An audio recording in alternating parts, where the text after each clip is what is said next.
Em algumas ocasiões aqui a gente já fez aquele negócio de dar o passo atrás, né? Eu acho que a gente tem que dar o passo atrás também. Antes de fazer alguma coisa com o nosso planeta, a gente tem que fazer alguma coisa conosco mesmos.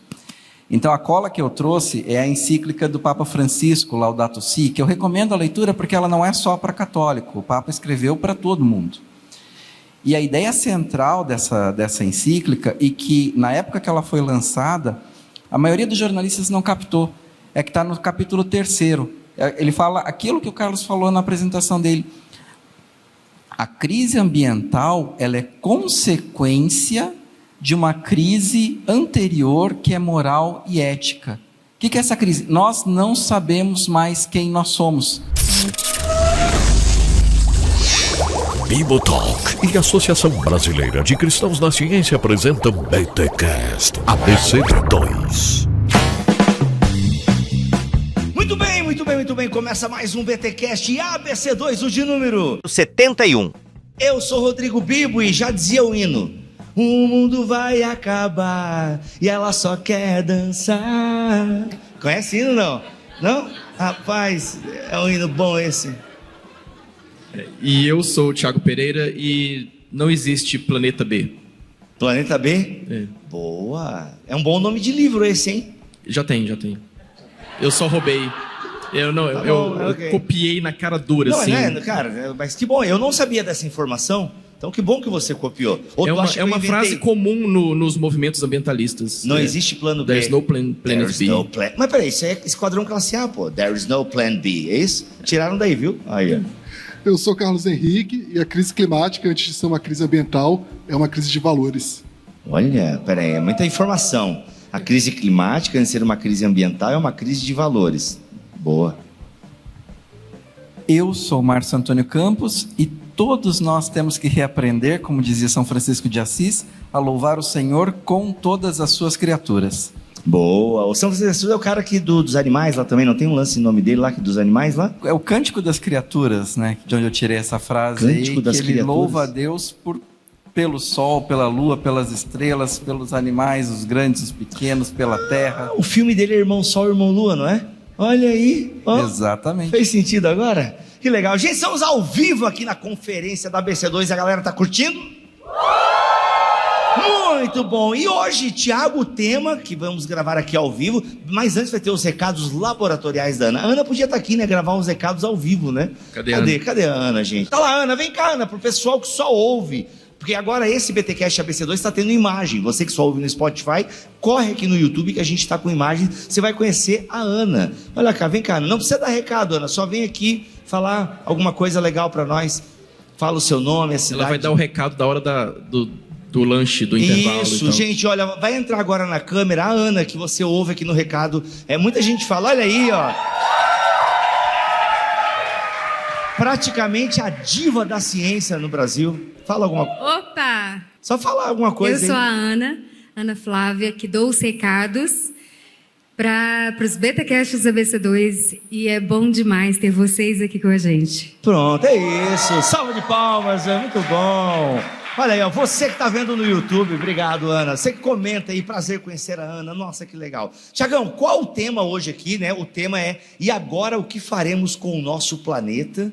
Tipo assim, vale a pena a gente gravar esse podcast? Tem jeito ainda? Tipo, eu já quero começar com essa. A gente tem que fazer alguma coisa com o planeta, vamos fazer. né? Então, vai. o que a gente faz? A gente está vivendo um momento único, né? Um momento muito peculiar, um momento muito particular na história da humanidade, onde a gente está...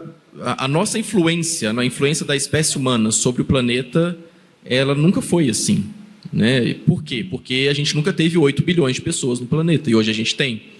Isso significa que 8 bilhões de pessoas estão causando um impacto que nunca existiu antes na estrutura geológica do planeta, na estrutura climática do planeta, na estrutura ambiental de uma forma geral.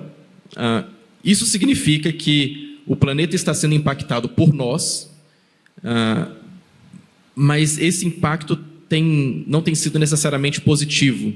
E isso tem muito a ver com a Bíblia, né? Isso tem muito a ver com o fato de que nós fomos criados para causar o impacto, de fato, né? Antes da nossa queda, já se pretendia que nós causássemos um impacto na criação. Mas após a queda, a gente descobriu que o impacto, ou a gente começou a causar um impacto que desde então tem se tornado cada vez mais negativo, de alguma forma, com alguns brilhos de redenção, talvez, né? De regeneração, mas no meio dessa confusão toda que a gente vive, e hoje, com 8 bilhões de pessoas... Bilhões, né? Bilhões. Tu tá falando milhões, eu acho. Não, Ele falou milhões ou bilhões? Que eu sou vesgo. Então, hoje, com 8 trilhões de pessoas, a gente tem causado um impacto que, de fato, não dá para negar. Assim, não dá para a gente olhar para a situação do planeta e dizer o homem não tem influência sobre isso. Eu vou fazer uma pergunta que eu sei que é difícil, mas desculpa te cortar, mas aí eu corto o Thiago porque a gente é amigo. E vocês podem falar também. Não espera a gente perguntar nada para vocês. Pode falar também. Tá? Fala alguma coisa aí. Não é que assim, a minha pergunta é sobre a questão do impacto, tá? Não sei se tu vai saber responder essa pergunta. Mas assim, a gente poderia trilhar um caminho diferente do que a gente está trilhando agora? Tipo assim, porque muita gente aí teve, né, o desenvolvimento industrial e tal. Porque a galera fala que é o seguinte, a gente tem comida para todo mundo no mundo. O que a gente falta é a distribuição dessa comida, né? Tipo assim, a gente tem condição de sustentar todo mundo, dar roupa para todo mundo e tal. Tipo assim, a gente tem condições de cuidar das 8... Quantas a gente tem? Bilhões. 8 milhões tem em São Paulo, né? 8 bilhões de pessoas. Tipo, tá, mas... E claro, tem toda a questão dos poluentes, os peidos da vaca, essas coisas todas aí, né? O peido da vaca é um problema sério. O efeito estufa, né? É engraçado, sim, mas é verdade. As vacas peidam e a gente gosta de comer a carne da vaca, beber o leite. A gente come carne de vaca ou do boi? Agora eu não sei. Enfim, o leite a quantidade de vaca que tem no planeta também é um impacto nosso. Então é um impacto nosso, porque para gerar toda, né, atender toda a demanda, aquela coisa toda. Mas assim, daria pra gente... Alguém já imaginou um outro caminho que não esse que a gente está trilhando? Por causa do conforto que a gente tem. Tipo, eu amo andar com carro e gasolina. Tentei patinete elétrico. Estraga, é um horror de caro. Aí voltei para gasolina. Entendeu? Daria para a gente viver um outro mundo diferente desse que a gente está vivendo agora? Não, com certeza. Assim, eu acho que o problema é que, historicamente, a gente sempre coloca meio ambiente versus desenvolvimento. Como se uma coisa fosse oposição à outra. Você ditiva, né? Inteligente a resposta. E não é oposto. Assim. Acho que para cada situação, para cada realidade, a gente tem alternativas para poder suprimir, para poder fazer diferente. Só que aí o ponto é, a gente quer fazer diferente? Não, por que a gente não fez diferente, né? Porque o Thiago Gauss, que não está aqui, né, tem até um silêncio no ambiente, o que a gente percebe, ele fala de um turning point, entendeu? Tipo assim, que a gente passou, tipo, mano, a gente já está meio assim, salva a gente, Christopher Nolan, entendeu? Cadê a navezinha do Interestelar e tal? A gente chegou num momento assim da história que a gente já está sentindo a crise. Não tem como a gente falar assim, a crise vai chegar. Não, a crise não vai chegar, a crise já chegou. Agora o ponto é assim, o que a gente vai fazer com essa crise que está posta? A gente vai seguir o mesmo caminho, a gente vai continuar fazendo as coisas do jeito que a gente tem feito, então a gente vai continuar poluindo mais, a gente vai continuar, ao invés de adotar medidas alternativas seguindo do mesmo jeito, ou a gente de fato vai encarar o problema de frente, né? Tem uma tríade que coloca empresários, governo e população, porque um fica jogando a culpa para o outro, e ninguém quer fazer nada. Então, é uma tríade paralisante. Assim, se a gente continuar nesse caminho de um jogar a culpa para o outro, a gente vai continuar paralisado e vai continuar sem fazer nada e vai falar que ninguém tem responsabilidade. Porque, no fim das contas, é isso que acontece. O governo fala que são os empresários falam que é a população fala que é governo, e fica fazendo essa troca o tempo todo. Então, alguém precisa, e aí a começar de cada um de nós mesmos, assim, precisa começar a mudar essa mentalidade e fazer diferente. Eu usei canudinho hoje, me senti mal agora. Mas o que o Carlos está falando ali é a pergunta, o que fazemos com o nosso planeta. Em algumas ocasiões aqui a gente já fez aquele negócio de dar o passo atrás, né? Eu acho que a gente tem que dar o passo atrás também. Antes de fazer alguma coisa com o nosso planeta, a gente tem que fazer alguma coisa conosco mesmos. Então a cola que eu trouxe é a encíclica do Papa Francisco, Laudato Si, que eu recomendo a leitura porque ela não é só para católico, o Papa escreveu para todo mundo. E a ideia central dessa encíclica, e que na época que ela foi lançada, a maioria dos jornalistas não captou, é que está no capítulo 3º. Ele fala aquilo que o Carlos falou na apresentação dele. A crise ambiental, ela é consequência de uma crise anterior que é moral e ética. O que é essa crise? Nós não sabemos mais quem nós somos. Você assistiu o Rei Leão? Rei Leão? Rei Leão. Claro. Assistiu o Rei Leão? Assistiu o Rei Leão? É um ciclo sem fim. Vocês lembram de quando o Simba sonha com o pai? E o Mufasa diz, você se esqueceu de mim. E aí o Simba diz, não me esqueci não. E o Mufasa diz no sonho: você se esqueceu de mim porque você se esqueceu de quem você é. Simba. Nós não sabemos mais quem nós somos. Então, o que nós achamos agora que nós somos?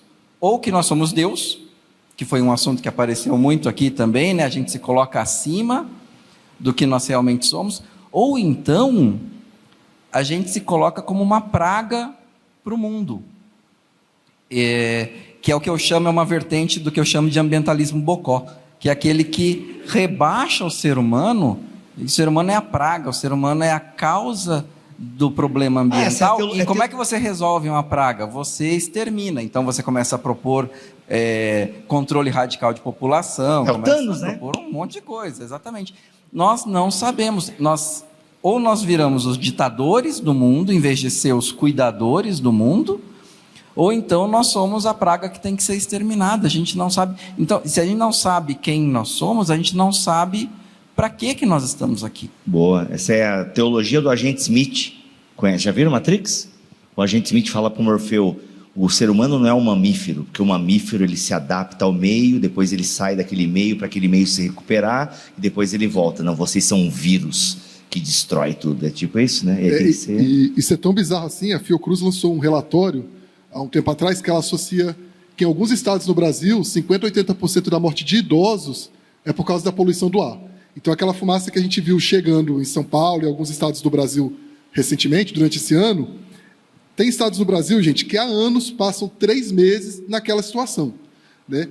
E aí esse estudo mostra aí 50% a 80% da morte de idosos por causa disso, em alguns estados 10% da morte de crianças por causa disso. Então, assim, não é por falta de informação, a gente sabe o que está acontecendo. A gente sabe que essa crise está matando pessoas.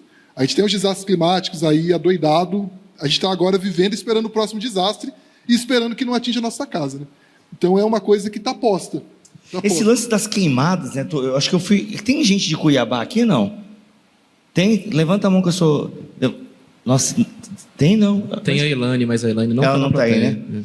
Enfim, porque eu fui em Cuiabá uma vez e, mano, tava na época de queimadas, assim... E cara, insuportável, assim, tipo, respirar. E, normal, de tempos em tempos tem... Mas alguém tem... Mais alguém tá num lugar aí que tem queimada ou não? Tem um irmão do Acre ali, gente. Olha, o Acre é real. Tá? O Acre é real. Ele é do Acre. Lá no Acre tem queimada, irmão, direto. 1 mês de queimada no Acre. Isso tem a ver com os pastos e tal, né? Ou não? Só queima por queimar. Ah, legal, vamos queimar. Não, vem cá, irmão do Acre, para tu aparecer pro Brasil ver que existe o Acre. Vem cá, palmas pro irmão do Acre. Olha aí. Sobe aqui, sobe aqui, sobe aqui. Tu é solteiro ou não? Solteiro, hein? Do Acre, advogado. Olha aí. Já se formou ou não? Ah, não, não é formado. Nunca. Fala aí, mano, como é que é a queimada lá? Boa noite. Quer dizer, boa noite, né? No Acre, nós passamos 1 mês, sabe? Com fumaça vindo do Peru e da Bolívia, né? Há alguns meses. Também, talvez, não sei.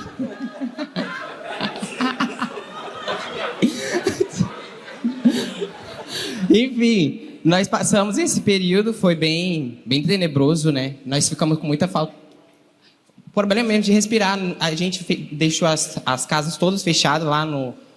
Eu trabalho no TRE, no tribunal, né? E aí, tudo fechado, né? A gente ficou usando máscara por mais de 2 meses, porque a fumaça ela ficou lá e ficou parada. E teve um período que meio-dia, nós ficamos no escuro, totalmente. Pareceu que era 7 horas da noite, por conta da fumaça que era muito densa. E foi bem tenebroso. Também. Foi por conta da fumaça de Rondônia, do Amazonas, que veio também, juntou ali no Acre, né? E teve também um fator muito assim, interessante, que quando começou o período de chuva, porque o Acre também chove muito, né? E aí, quando começou o período de chuva, a chuva veio cinza, sabe? A rua ficou toda tomada de cinza, de preto, saiu preto. Então, aquilo dali foi bizarro, né? Obrigado.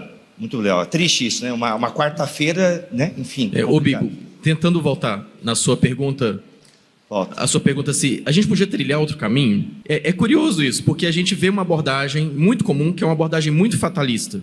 Tipo, Nós estamos nesse planeta, as coisas estão acontecendo e tudo que acontece são ciclos naturais, né? O homem não tem influência nenhuma sobre isso, ou o homem não tem o que fazer, porque... porque já teve aquecimento global na Idade Média. Então não acontece, não está acontecendo nada, porque o homem não tem esse poder todo de causar alguma alteração na superfície do planeta. Então, né, não tem o que fazer, tudo são ciclos naturais. E a gente vê esse tipo de negacionismo muito comum no Brasil, fora do Brasil. Mas essa é uma abordagem fatalista que é terrível. Porque se for fatalista, assim, de fato, a gente não pode fazer nada. Se for só ciclos naturais, a gente, de fato, não pode trilhar outro caminho. Mas quando a gente entende que esses ciclos não são puramente naturais, mas eles têm uma influência humana muito grande, significa que a gente pode mudar isso. Então, na verdade, a gente não pode adotar essa abordagem fatalista justamente porque existe fonte de esperança.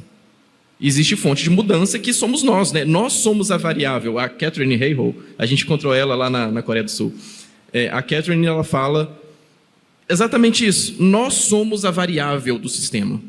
E essa variável, ela pode causar danos, mas ela pode dar um passo atrás, como o Márcio falou, e evitar danos. E isso é uma palavra muito boa. Na verdade, é a palavra de esperança que existe, né? O fatalismo causado pelo negacionismo, ele bota a gente em muitos maus lençóis. Mas quando a gente entende que nós somos a variável, a gente entende que há espaço para ação. Quando a gente vai para a Bíblia, inclusive, se eu ler lá em Deuteronômio, fala que porque vocês não guardaram os meus mandamentos, é Deuteronômio 28, vai vir sobre vocês pestes, pragas, doenças, as plantações de vocês não vão ser frutíferas. Então, assim, tudo isso que a gente está vendo agora, todas essas consequências ambientais, a Bíblia trata como sendo, por a gente não obedecer às leis de Deus, o que Deus espera que a gente faça com o meio ambiente. Então, a Bíblia está cheia de orientações sobre como a gente deveria se relacionar com a natureza, né, com a criação. E a gente conseguiu desrespeitar todos, assim. Inclusive, lá tem um dos versículos que vai falar: o céu de vocês será como de bronze e o chão de vocês será como de ferro. Eu gosto de pensar em como, assim, essa ideia de um sistema que está aquecendo mesmo. Assim, porque imagina, gente, o que é um céu de bronze e um chão de ferro? Assim, o que é isso? E se não é o que a gente está vivendo? Se não é literalmente essa definição do que a gente tem vivido? Assim, então, acho que a gente tem que ter esse olhar também, isso que o Tiago trouxe, de que não dá para ser fatalista. Entendeu? O ser humano, independente se já aconteceu antes, se não aconteceu, o fato é, a palavra de Deus fala que existe uma responsabilidade na mão da humanidade de cuidar dessa criação, de cultivar, de desenvolver ela, mas de também guardar ela, de preservar ela. Não é um ou outro, são os dois juntos aí. Já que vocês trouxeram esse lance aí da teologia e da Bíblia, vocês estiveram lá em Congresso de Lausanne e pelo que o Vitor Fontana me falou, a gente até lançou um podcast sobre... Ele falou que essa pauta ambiental foi falada lá, ou não foi falada, e foi, né? Ou seja... Durante o Congresso de Lausanne, né, o Congresso de Lausanne inteiro, existe um espaço para isso. Mas dentro do movimento de Lausanne existe uma rede temática de cuidado com a criação. Então, durante o Congresso, houve uma palestra com essa que eu citei, que é a Catherine Hayhoe. Ela é uma climatologista, né, uma cientista climática cristã evangélica, é dos grandes nomes que nós temos no mundo. Ela estava lá, ela deu uma palestra, então assim, foi muito legal. No primeiro dia do Congresso, a gente já tem uma palestra dela falando sobre o problema das mudanças climáticas, o problema da nossa crise ambiental e o nosso papel. E ela falou isso num congresso missionário, então esse é um problema da missão, né? Porque a gente não faz missão com pessoas que estão... Quer dizer, a gente faz missão também com pessoas que estão sofrendo por causa de crises climáticas e adversidades climáticas. Mas depois do Congresso, quando encerrou, essa rede temática de cuidado com a criação a gente se reuniu à parte. Então, das 5.000 e tantas pessoas que estavam no Congresso de Lausanne, a gente tinha ali um grupo de cerca de 80 a 100 pessoas, o Carlos estava lá comigo, e a gente tinha um grupo de 5 brasileiros participando desse fórum, um fórum global de Lausanne para o cuidado com a criação. E a gente teve ali mais 4 ou 5 dias lá na Coreia, conversando sobre isso, trazendo esse tema para dentro do movimento de Lausanne, e de forma que a gente possa trabalhar esse tema com as igrejas, com a forma de fazer missão, com uma das lacunas, né, da missão é tratar esse tema, e como que a gente durante, né, o Carlos falou sobre isso ontem, durante esse período que a gente teve lá, a gente construiu juntos, né, em parceria, pessoas de todos os continentes, reunidas cada um com as suas experiências, a gente construiu um documento que vai ser lançado em breve, está em processo de revisão final, justamente para entender as bases bíblico-teológicas do cuidado com a criação e a forma prática de fazer isso, como que a gente pode apresentar isso para as igrejas. Isso em breve vai estar disponível no site do Movimento de Lausanne. E a gente trazer isso para perto da gente, né?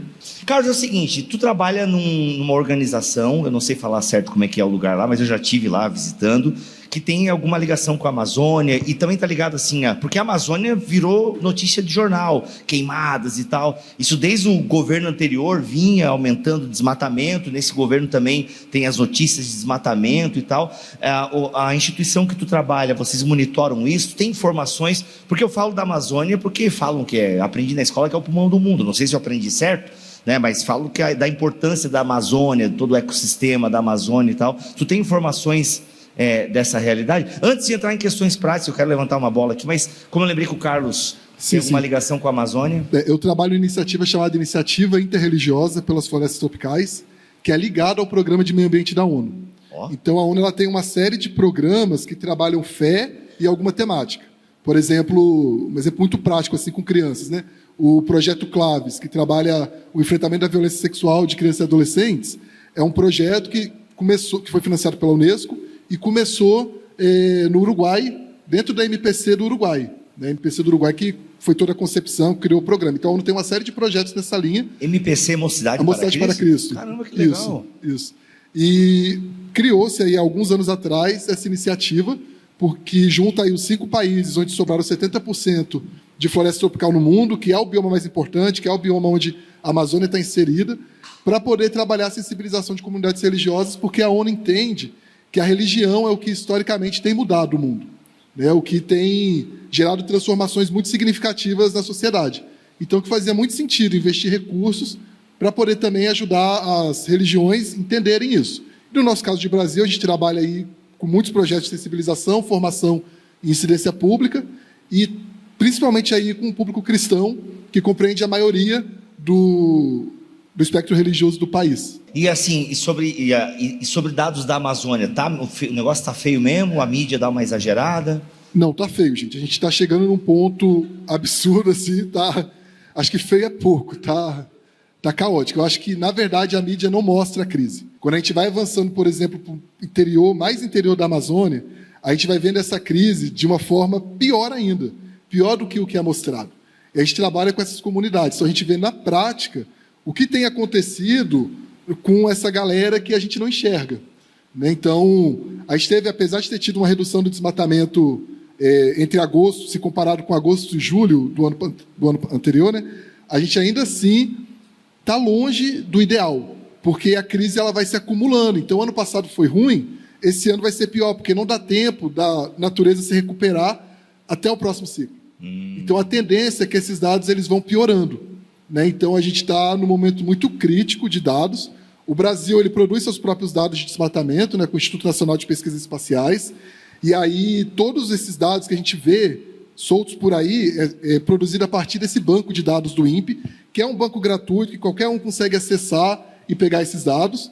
E, enfim, e é isso. Então, tá feio, está vivendo um momento bem crítico mesmo. Eu queria dar talvez não sei se é um parênteses necessariamente aqui na nossa conversa, mas eu queria ouvir o Márcio falar um pouco mais sobre a Laudato Si. A Laudato Si é essa encíclica que ele trouxe aqui, e que é um documento que ele mesmo falou, né, no começo, que é um documento universal, né, ou seja, um documento que pretende ser universal, ou seja, é uma encíclica papal, né, mas que não pretende ser restrita ao âmbito da Igreja Católica, né?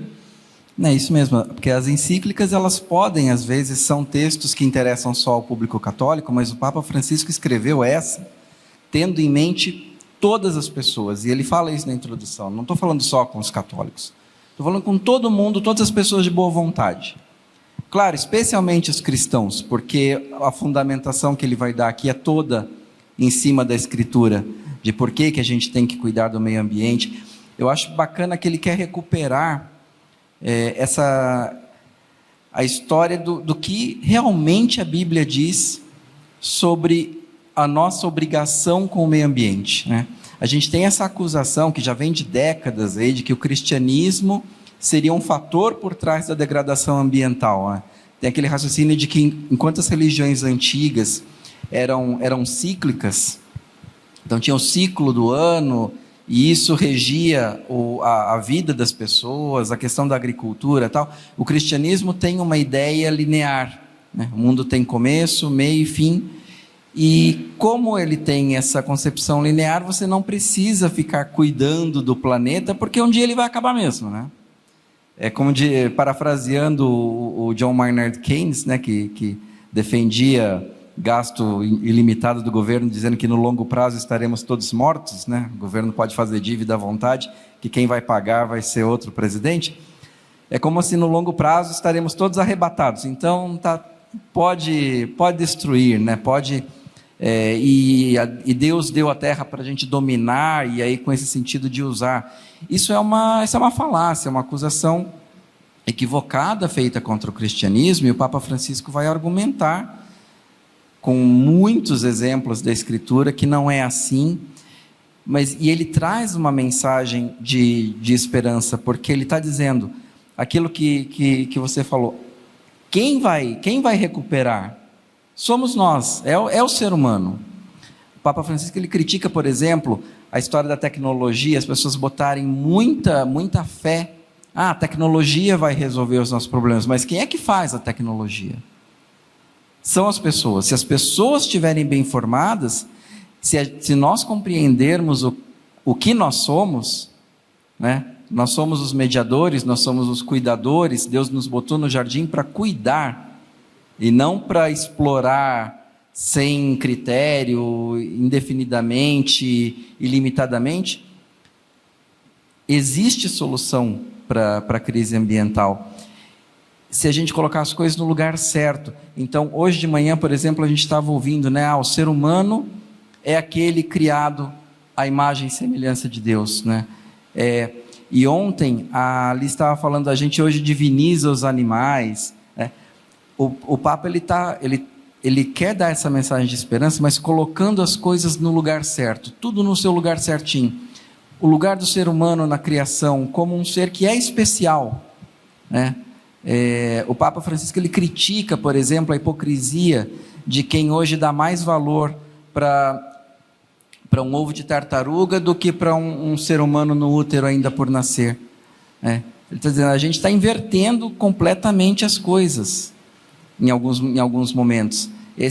O que eu falei ali no começo desse ambientalismo bocó, que reduz o ser humano, e quando ele reduz o ser humano, ele mata a própria possibilidade da solução para a crise ambiental, da gente ter pessoas empenhadas, pessoas conscientes do que é o nosso papel de cuidadores da criação. Isso tem que ser recuperado, né? É uma pena que hoje, num ambiente entre os cristãos, e aí eu falo com mais conhecimento de causa dos católicos, mas eu sei que também existe isso em outras denominações, cristãos mais conservadores tendem a torcer o nariz um pouco para a questão ambiental, porque ela meio que foi como se ela tivesse sido apropriada. Isso é pauta da esquerda, e a esquerda defende um monte de outras coisas que a gente não concorda, então aqui a gente vai recusar essa parte do pacote da esquerda também. Isso é um equívoco tremendo que a gente faz. A gente abre mão, a gente se omite, é omissão, é uma omissão da nossa parte. Então o Papa quer fazer esse trabalho de recuperar mesmo. Olha, nós temos obrigação, meio ambiente é uma pauta que é de todo mundo, ela não é ideológica, não é de direita, não é de esquerda, não é de centro, é a nossa obrigação como seres humanos que receberam de Deus esse mandato de cuidar.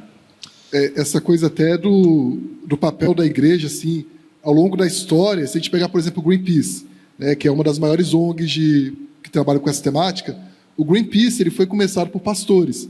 Né, e eles contam isso na história do Greenpeace. Quando você para poder ler a história do Greenpeace, eles contam isso. E é engraçado, tem um trecho lá na página oficial que eles vão falar assim, que quando o Greenpeace começou a crescer, eles pegaram e colocaram as reuniões em igrejas. Então começaram a fazer as reuniões dentro de igrejas, porque a igreja estava muito envolvida dentro da temática.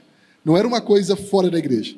Então, assim, historicamente, a gente tem esse costume de puxar esses grandes temas na sociedade, guiar esses temas de forma ética em algum momento a gente desvincula e esquece que um dia a gente esteve super envolvido e foi protagonista, né? Foi vanguarda nesses temas. Sabe uma coisa interessante, pegando esse aspecto histórico? Cadê o Léo? O Léo vai gostar. Quem é da área da ecologia, ou quem já passou pela ecologia aí, já viu que tem um debate de preservação ou conservação, né? As unidades de conservação, elas têm um papel, as áreas de preservação, elas têm um outro papel. Esse debate, dentro da ecologia, surgiu na virada do século XIX para o século XX, com dois nomes de americanos. Um era o John Muir e o outro era o Gifford Pinchot. Esse Gifford Pinchot, ele era amigo do Theodore Roosevelt, que foi presidente. E esses dois caras eram americanos.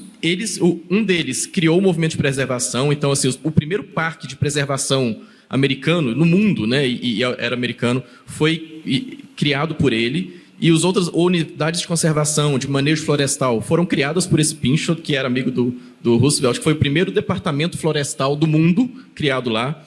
E por que esses caras, eles estavam tão relacionados ao trabalho de preservação, de conservação ambiental, nesse debate todo que se desenvolveu ali e depois ganhou o mundo? Porque eles vinham de uma tradição dos puritanos congregacionais calvinistas nos Estados Unidos. Esses caras, assim, os movimentos ambientalistas nasceram nessa época nos Estados Unidos por causa da influência cristã, calvinista principalmente, que esse pessoal teve. Assim, eram todos de famílias presbiterianas ou os congregacionais mesmo, tudo. É muito curioso isso, né? Porque isso já estava presente no século XVIII, século XIX, nos puritanos. Isso estava presente no pessoal que chegou ali, que lidava com a natureza nos Estados Unidos de uma forma que entendia o valor da criação, que eles desmatavam, eles tinham tem vários problemas, né? A gente não vai fechar os olhos para isso, tem vários problemas, mas eles tinham uma visão da criação como algo a ser cuidado de alguma forma. E isso gerou, assim, ao longo de décadas, né, uma influência muito grande. E ao longo do século XX a gente vê essa pauta sendo desvinculada dos movimentos cristãos, sendo abandonada. Tem um livro muito interessante que é o Ecotheology, é um livro de diálogo entre vários teólogos sobre esse tema. Que aí os autores, os editores do livro, eles falam que ao longo do século XX os teólogos deixaram esses assuntos para os cientistas. Cadê o Guto? O problema aí do diálogo, né?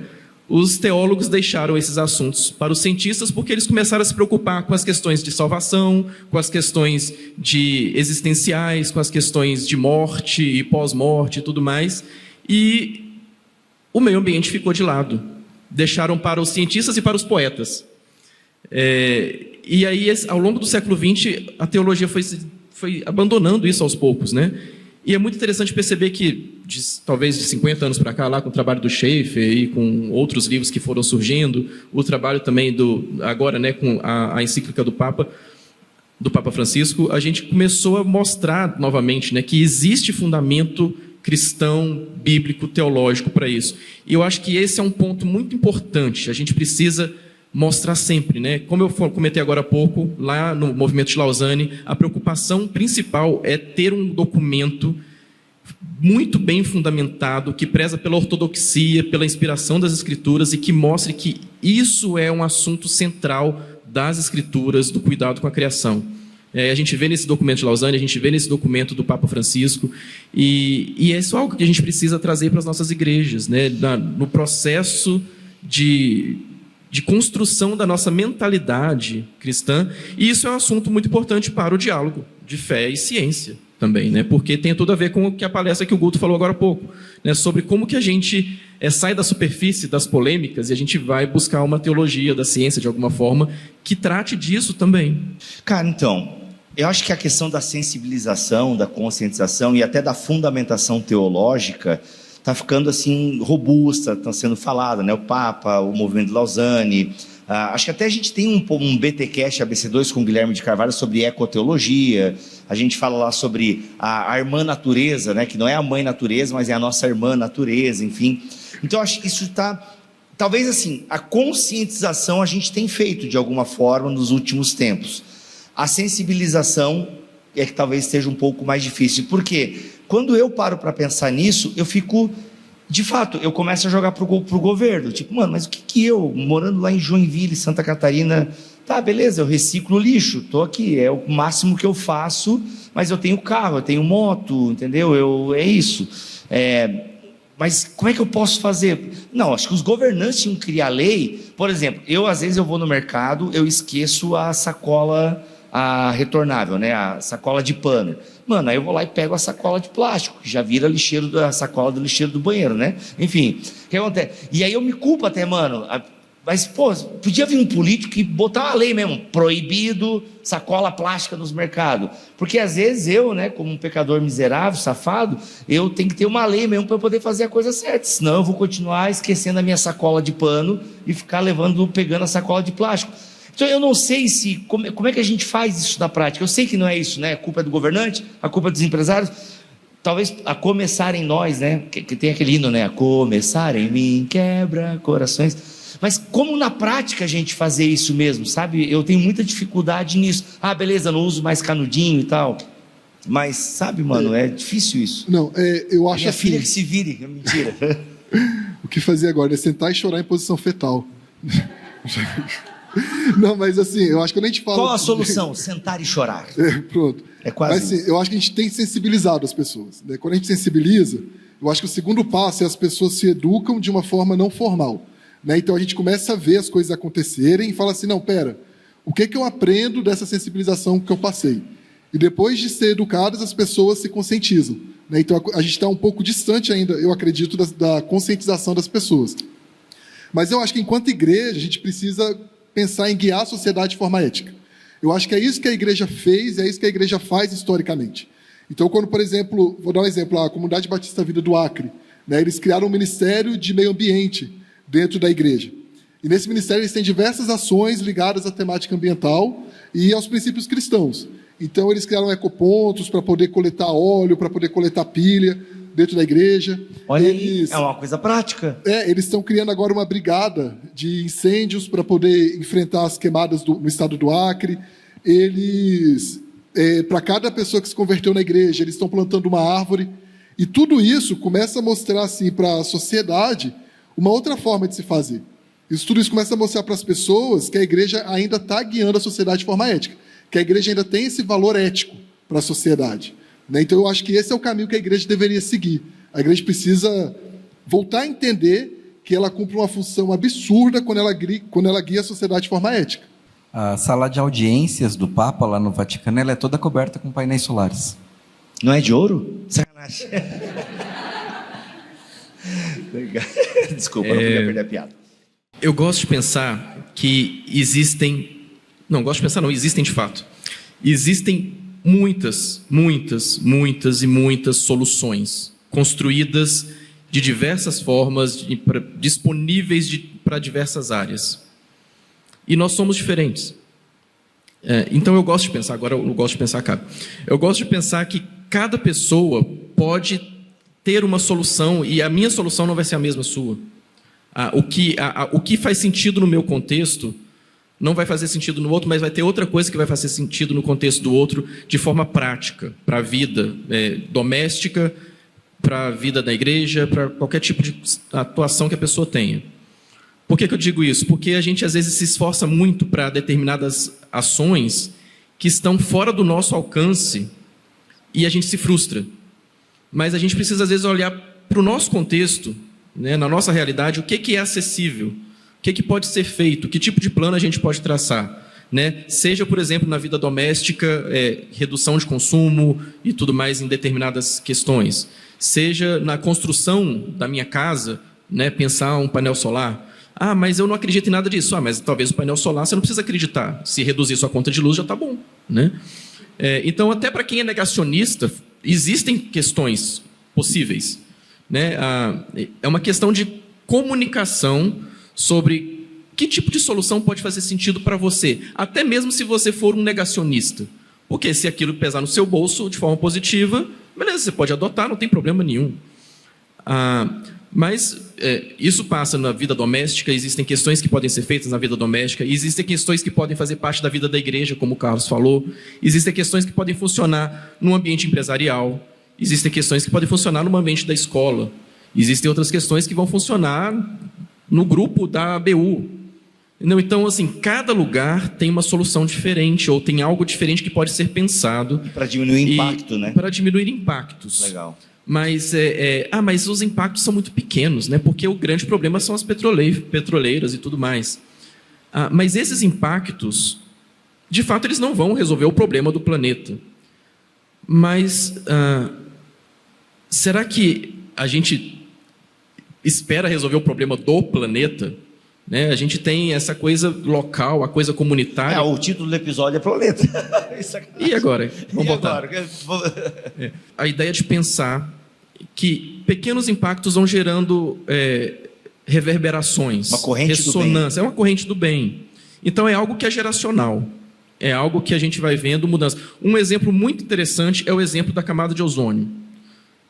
Quem era, aí nos anos 90, quem era criança ou quem já era mais velho nos anos 90, o assunto era a camada de ozônio.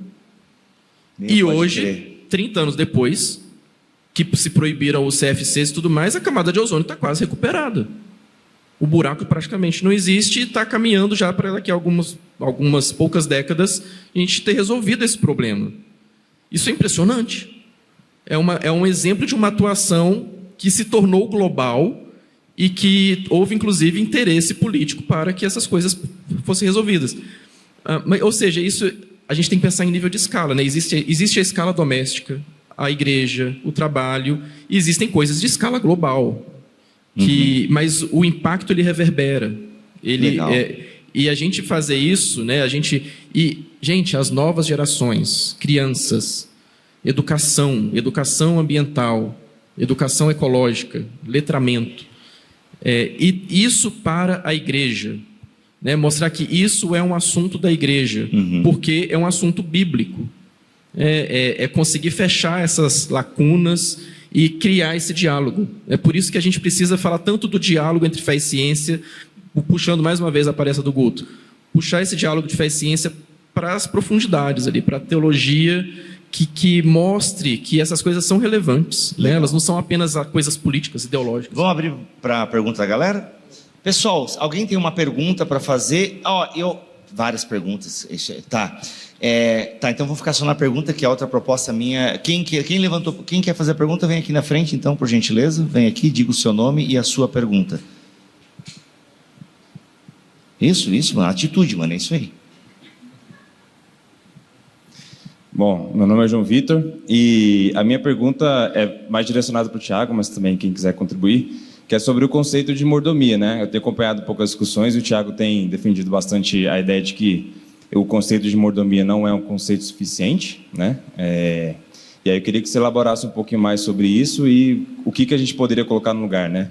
Aí eu pergunto porque na economia, pelo menos, o conceito de mordomia é extremamente importante, é muito utilizado e é um conceito assim que tem muito a ver, pelo menos nessa perspectiva, com a ideia de administrar bem os recursos, né, que Deus nos dá, e também nas parábolas, tal. Então, em vários lugares esse conceito aparece. Então, a ideia de substituir esse conceito é uma ideia até um pouco radical, né? Então, eu queria que você elaborasse um pouco mais sobre isso e quais seriam as possibilidades, as opções alternativas, né, a esse conceito. Vocês entenderam aí? Tudo certo? A gente pode pedir ajuda também, né? Que eu não entendi nem a pergunta. Mais alguma pergunta, gente? Aqui. O Guto quer perguntar? Legal. Oi, boa noite.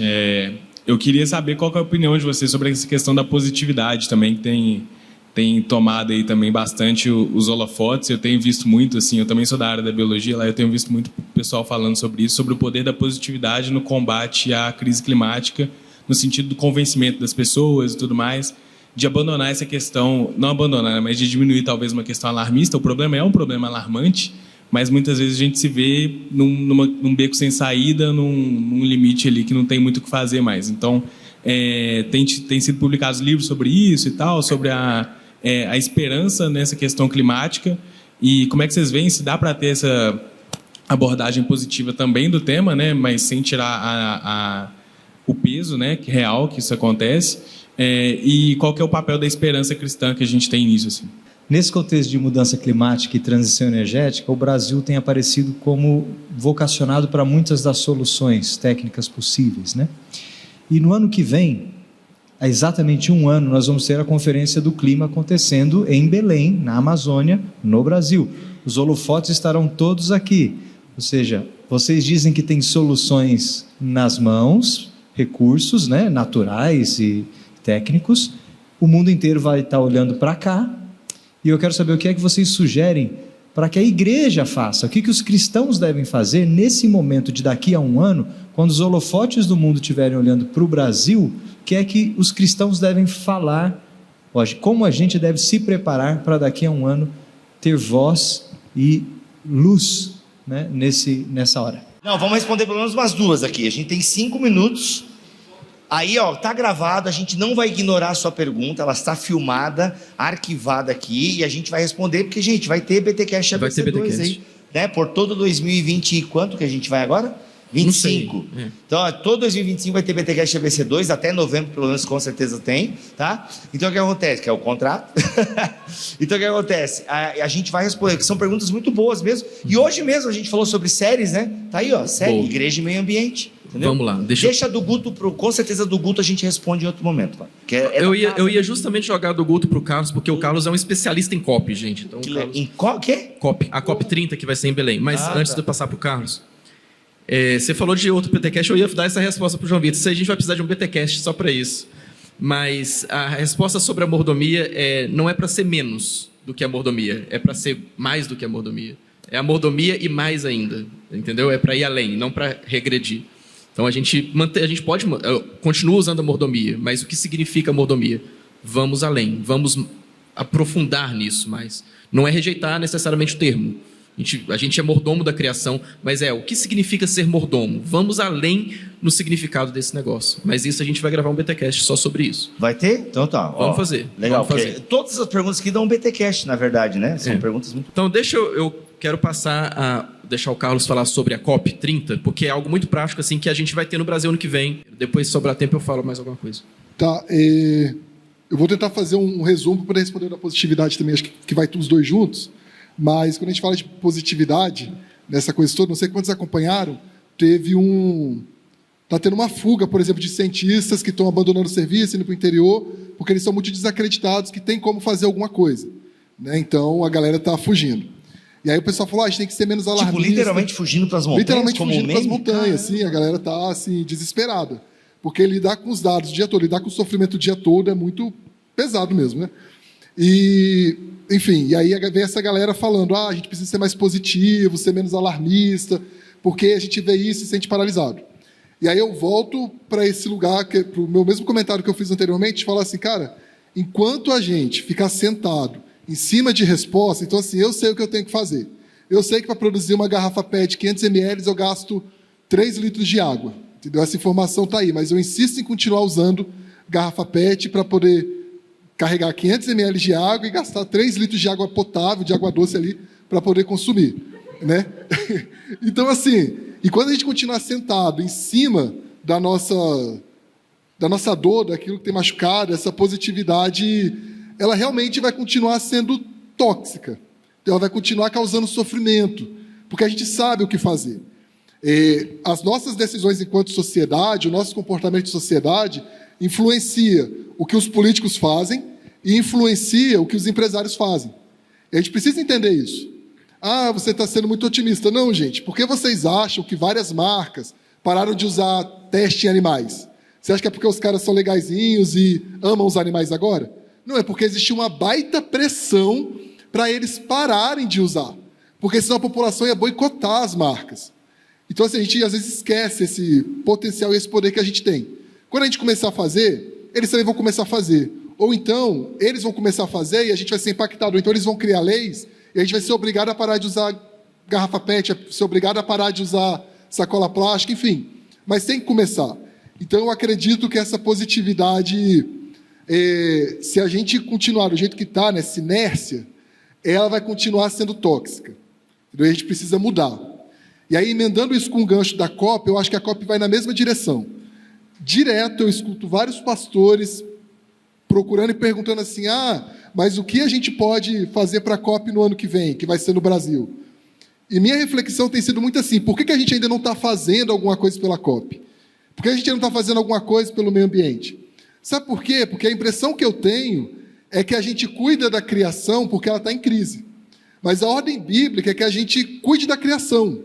Não é cuide da criação se ela estiver em crise. Não é isso. Então, eu acho que a gente já deveria estar fazendo alguma coisa, deveria estar desenvolvendo projetos para chegar na COP e ter o que mostrar. Para chegar na COP e ter resultados. Então, eu conheço algumas igrejas que têm trabalhado planos maiores de enfrentamento de desastres climáticos, trabalhado planos de enfrentamento de queimadas, adotado esses espaços de educação ambiental dentro da igreja e protagonizado essa cena. E eu acredito que a gente ainda tem tempo, enquanto igreja, de se articular e fazer isso.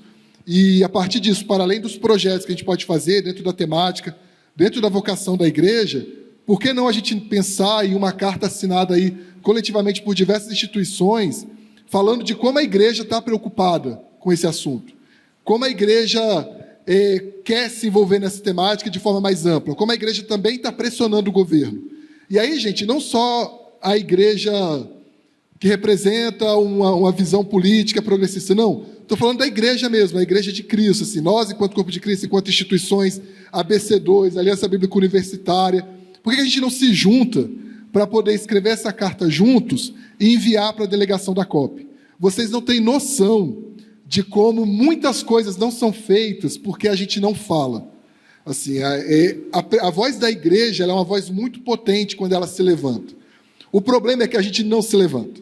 O problema é que a gente fica falando o tempo todo, ninguém dá voz para a gente. Mas se alguém chegar aqui agora e falar assim, o que vocês têm para mostrar de projeto de educação ambiental? Quantas das nossas igrejas vão ter algum projeto para poder mostrar de forma prática? Então, assim, a gente precisa criar esses espaços e ir para a COP. E aí chegar lá na COP e mostrar, olha, minha igreja tem feito isso, minha igreja tem feito aquilo. A COP ela tem um evento maior, né? São 2 zonas da COP, a zona verde e a zona azul. Uma zona é a zona de negociação, a outra zona é a zona de sociedade civil, mas pela cidade também vai estar cheio de eventos. Então, eu acho que, por exemplo, dá para pensar em eventos, em atividades e construir uma agenda robusta e prática para durante a COP. Enfim, gente, resumo da ópera. Quando a gente falar de meio ambiente, a gente precisa parar de pensar em Greta e começar a pensar na Bíblia.